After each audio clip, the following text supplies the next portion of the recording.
If the first 4 weeks of fantasy football weren't dramatic enough, now week 5 brings bye weeks into the mix. We dig deep to get those starts and sits right for your fantasy teams on the Fantasy First Down. I'm Ben Wasley. Welcome to the Fantasy First Down. As we always do on Saturdays, we're talking starts and sits. But if you have any questions we don't comment or want advice on trades or helping set up your team, make sure you hit me up in the comments below or over on Instagram at the Fantasy First Down or on Twitter at Fantasy First Down with no O. I will be continuing to update these rankings over at ffdfantasyfootball.com, and I do also rank a lot lower than the positions we cover in these rankings as well. So make sure you go and check that out too. If you want to check out all our other videos as well, make sure you also like and subscribe on YouTube. But let's get into it for week 5 when we go start things off, as we always do with the quarterbacks. And if you got one of these top guys, probably starting them as you always are every week with Josh Allen and Jalen Hurts pretty locked. But surprise name in there at number 2. I'm very, very bullish on Justin Fields this week.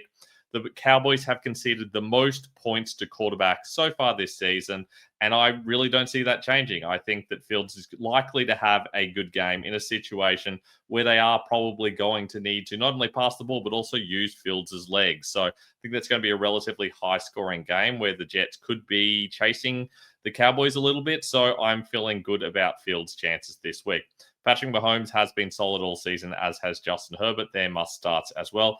Jaden Daniels, even though his first game back is a tough one against the Chargers, I'm still starting him. Where it gets interesting is from 7. And Drake May does get a tougher Buffalo matchup. You're generally better off running against Buffalo, but with the way the Patriots run game is going at the moment, I do think May is a solid start. He does have that nice rushing floor. Kyler Murray gets a very good matchup in general against the Titans. They should win that game, although generally you can run on the Titans. The problem is, of course, for the Cardinals is that all their running backs are injured with James Conner and Trey Benson going down. For that reason, I think they'll have to lean on Murray a little bit more, and he should have a solid game.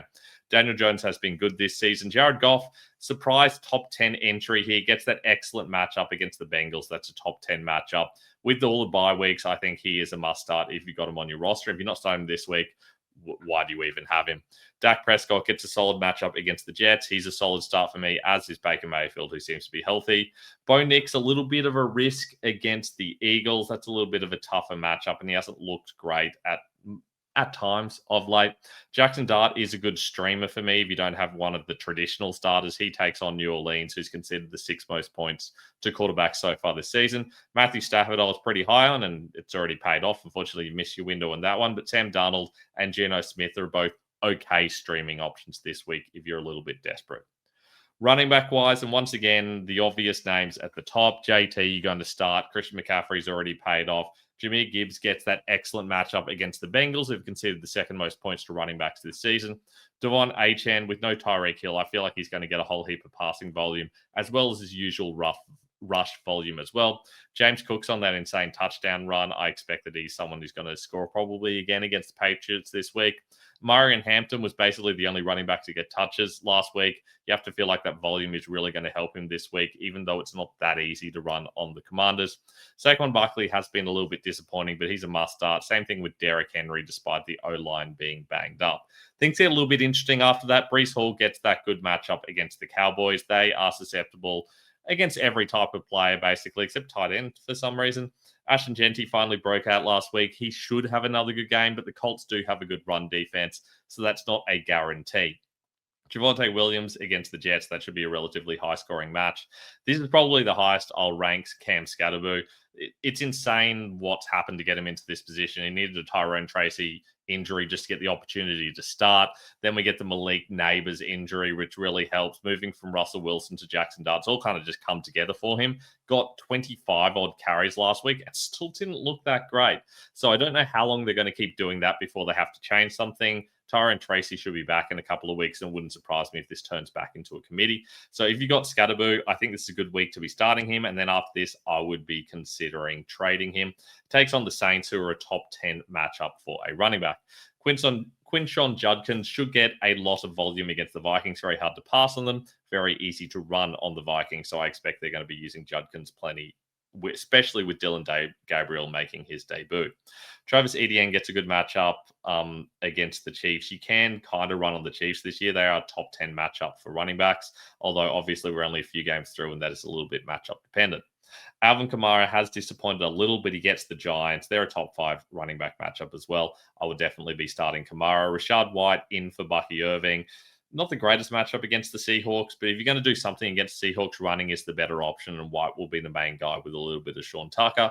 For that reason, White's a solid start. Rico Dowdle also in, by the way, because there's an injury to Chuba Hubbard. He gets a good matchup against the Dolphins as well. I would have those guys higher. I just need to see it for 1 week before I feel really good about it, but they are solid starts. Jordan Mason has been a little bit disappointing. We're seeing a little bit too much of Xavier Scott, for example, more than we expected.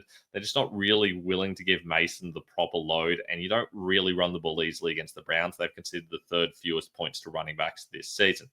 Kenneth Walker seemed to be the main guy when Zach Charbonnet was out. Charbonnet is back, so it'll be interesting to see what that does to Walker. He takes on the Bucs, which isn't exactly a great matchup, and Charbonnet, based on last week, is getting an annoying amount of goal line carries, plus he's getting a lot of the receiving work. So it is hard to trust Walker, but he still managed to make it work with that situation plenty of times in the past. David Montgomery is a rare start for me this week. That's a great matchup against the Bengals, and I think Monty will be involved a lot more than he usually would be. Woody Marks has taken over from Nick Chubb. He was a big stash for me a couple of weeks ago. It's good to see him paying off in the number 1 matchup in football against the Ravens. So he's a solid option. And realistically, you can even start Nick Chubb if you're kind of a little bit screwed because of bye weeks. J.K. Dobbins lost some touches last week to R.J. Harvey, but I think it's because they played so many snaps that they needed to kind of spread out the workload a little bit. So they got Harvey and a little bit of Tyler Beatty involved. I think that Dobbins is still going to be the main guy here. It's just a tough matchup against the Eagles. They have conceded points to running backs, but I do think that the Broncos are going to be behind. It's difficult to know whether that means Dobbins or Harvey gets the benefit there, so I'm a bit iffy on both of them. Tony Pollard against the Cardinals with Tyjae Spears back. We don't know what that looks like with Spears back, so I can't really fully trust him. Also can't trust Chase Brown. The Bengals just don't look good at the moment. They're likely to be trailing against the Lions. That could really hurt his volume. We saw in a game earlier this season where he had like 10 carries for 3 yards or something like that in a game where they're trailing. There's always the risk of that. Talked about Charbonnet earlier. He's a solid bye-week streamer if you need one. Michael Carter and Amari Demercado. I'm not really committing to either of those 2 guys, but it is generally a good matchup against the Titans. They have conceded the 4th most points to running backs this season. So either of the Cardinals guys could be the guy to start. We have seen that their coach has not committed fully to what's going on there. So we'll see how Kingsbury uses these guys. I think it's probably Carter with the early down work and Demercado with the receiving work. Probably want Carter in that case, but especially in a PPR league, Demercado becomes interesting. Same issue with the Patriots. A lot of people have Travion Henderson higher than this. I still feel like he's too high at this spot. It's just not really players I feel good enough about who can go higher. Henderson seemed to have been a little bit more effective on his receiving touches, which added to his volume, even though Stevenson's kind of been in there for a lot of those snaps. They really are in a committee, and Antonio Gibson's involved. It's just very, very messy. I don't really want any of those guys at all. I'm also staying off the Chiefs guys. They were okay last week, mainly due to luck more than anything else. They take on the Jaguars, who are hard to run on. Don't know whether to trust Pacheco or Hunt. Hunt seems to be getting the 3rd down work and some of the goal line work. That's scary for Pacheco. Pacheco is technically the early down back. It's just that wasn't used much last week. So I'm just hands off on both of them. Same thing with the Commanders guys. I don't know what's going on with Bill, Chris Rodriguez, and also McNichols. That's just an ugly situation. And we've got some of those kind of handcuff guys like Miller, Corum, and Gordon who get more touches each week. We've already seen Corum. He was disappointing after that, after those mistakes. But obviously Miller and Gordon are in there as options if you're desperate. Wide receiver-wise, and we've already seen Puka, we've already seen Devontae Adams. They were both very solid. Amon-Ra and Browns had some great weeks and gets that great matchup against the Bengals, which is struggling. Jackson Smith and Jigba. It's kind of hard to rate him this high, but it's kind of hard not to rank him this high because there's not really anyone else in a good situation to put higher. Garrett Wilson does get that great matchup against the Cowboys. He could have a very quiet game is the problem, but he has massive upside. You just have to start him regardless. Same thing with George Pickens. The upside is enormous, as we saw last week, but he could have a very average week. Both of those guys are very high risk, but massively high reward, which is why I've got him ranked so high. Justin Jefferson against the Browns. That's not actually an easy matchup. And with Carson Wentz, I don't trust him at all. Nico Collins in that great matchup against the Ravens. You will mainly run on the Ravens, but I do think that Collins will get involved a little bit. He just has a low floor because they could get an early lead and then want to run the ball a lot instead of passing it too much. Igbuka in there because Chris Godwin just didn't quite look 100% and was struggling a little bit, and there's no Mike Evans, so Igbuka probably gets the load again against Seattle. They are a tough team to pass on. They've conceded the second fewest points to wide receivers so far this season, but the most to tight ends, and that's in part matchup dependent. I still think Igbuka could have a good game, but you might see a little bit more out of Kate Otten than you usually would. Deebo Samuel was a little bit injured, but it seems like he'll play, and with no Terry McLaurin and the running game struggling to get much going, and in a tough matchup against the Chargers, it feels like Deebo will be the guy that will be the most active of the players available. Same situation with Xavier Worthy. With no Rashee Rice, it is Worthy early in the season.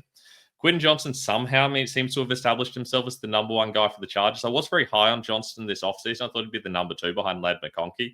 We've hardly seen McConkey. Has been a heap of Johnston, so I don't know what to make of that. I'm ranking him high because I can't keep not doing it. The Commanders is a top 10 matchup as well, and Johnston's getting by far the most targets, so not really sure what to make of that. I don't necessarily think that's definitely going to hold. I wouldn't be ranking this high and then rest of season situation. I wouldn't be going on my way to trade for him because I don't think his value is going to get higher than it is right now. Jamar Chase against the Lions, that's just horrible, that situation with the injury to Joe Burrow and how much it hurts the rest of the players as well. It's bad for Burrow, obviously, being injured as well. Michael Pittman against the Raiders. This is a good matchup for him. He has been clearly the number one guy. For Daniel Jones, I think that he could have a good game in what could be a bit of a passing game. The Raiders have conceded the third most points to wide receivers this season. Jalen Waddle gets a massive benefit from having no Tyreek Hill. Basically, they're going to need to use Waddle because all they've got is Devon Achane. They've got Waddle. We'll see a little bit of Malik Washington and Nick Westbrook-Akine, and then, of course, Darren Waller in the red zone. But Waddle's going to be the guy. I don't like ranking him this high, especially in a tough matchup against the Panthers. But how do you not? The upside is clearly there. Courtland Sutton, another tough one against the Eagles. But again, clearly has a good opportunity to score plenty of points. Ted McMillan yet to get that touchdown, but in a good matchup against the Dolphins, I think he could be okay. The Dolphins have also been susceptible to tight ends and running backs than wide receivers, which is interesting because their secondary is pretty poor, but I don't know. I think McMillan has some touchdown upside. We just haven't seen it happen yet, and that makes him hard to trust. Keenan Allen, same thing as Quentin Johnston, getting plenty of targets, getting opportunities in that volume passing game in a good matchup.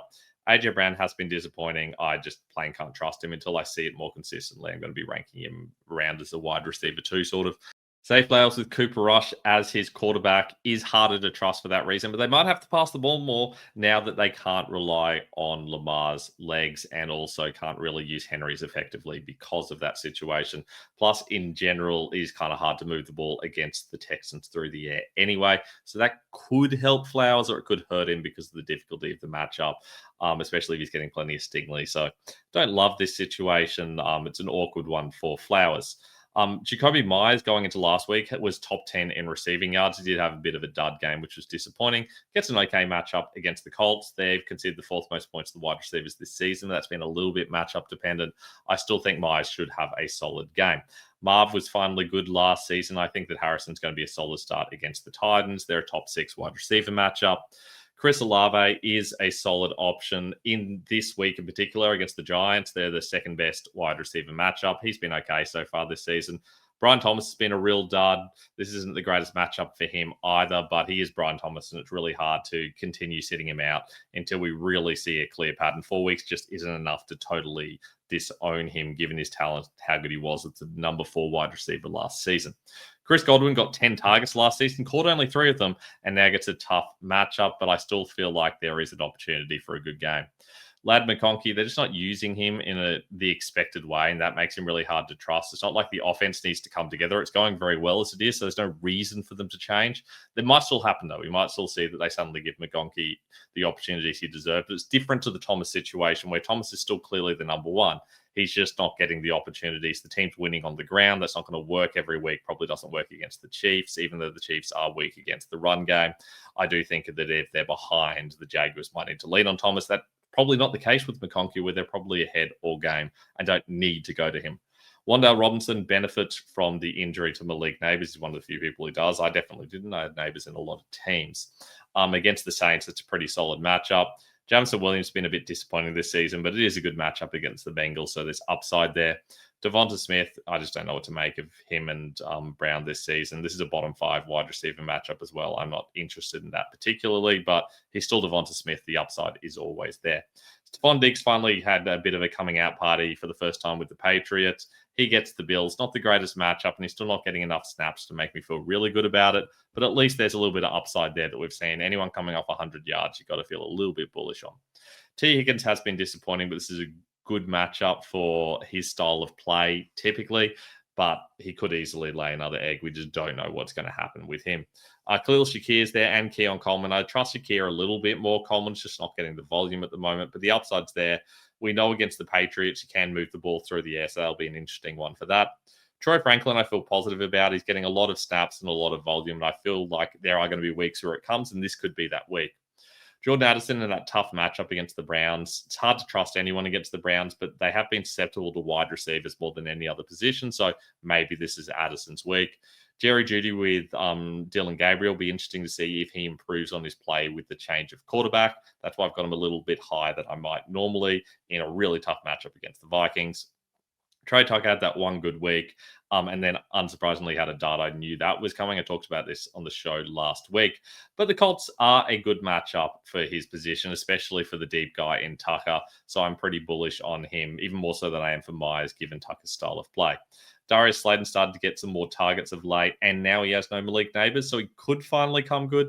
Don't really trust it, but if you're desperate, here's an okay start. Same thing with Shaheed, who is technically playing behind Brandon Cooks. He's not playing in 2 tight end sets, but he's still getting an okay amount of volume. I just don't feel great about it. And Alec Imanor, I mean, that's an ugly situation there, but he might get enough touches, especially if Calvin Ridley is out.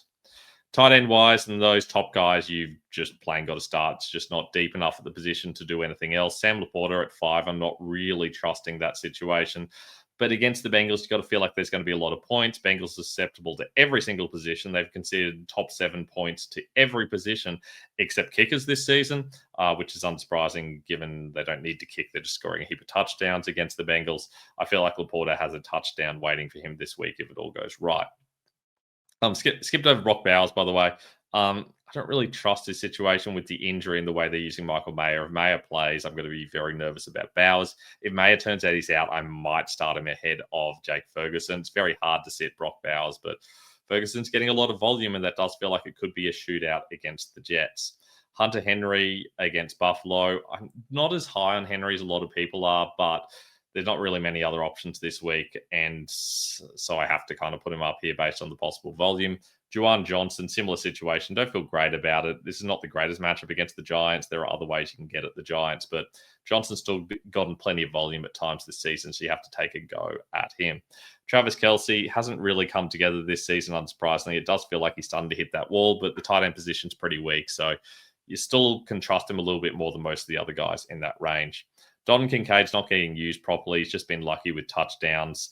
So you basically need another touchdown from him. Having said that, there's more chance of him scoring a touchdown than most of the other guys below him. Zach Ertz does get the benefit of John Bates finally coming back this week, and that's why I've got him ranked higher. Originally had him down like 15 or something like that, but Bates is back, and so I'm moving him up into the top 10. I do think they use him. You can attack the Chargers over the middle of the field a little bit more effectively than you can deep, so that could help Ertz, especially with Deebo Samuel, maybe not 100%, and Terry McLaurin and Noah Brown out as well. Dallas Goedert obviously scored 3 touchdowns in the last 2 weeks, so that's pretty good, but hasn't done much else. Having said that, I'm still willing to have a crack at him, even though it's a tough matchup. Brendan Strange been getting a lot of volume against the Chiefs. That's not necessarily a great thing, but I still feel like that he's someone that could get used plenty. I feel like good about him, especially in PPR. Mark Andrews has looked better at times this season. Against the Texans, not the greatest tight end matchup, but I mean, would you prefer him over any of the guys below him? I wouldn't personally, although he is pretty close to TJ Hawkinson.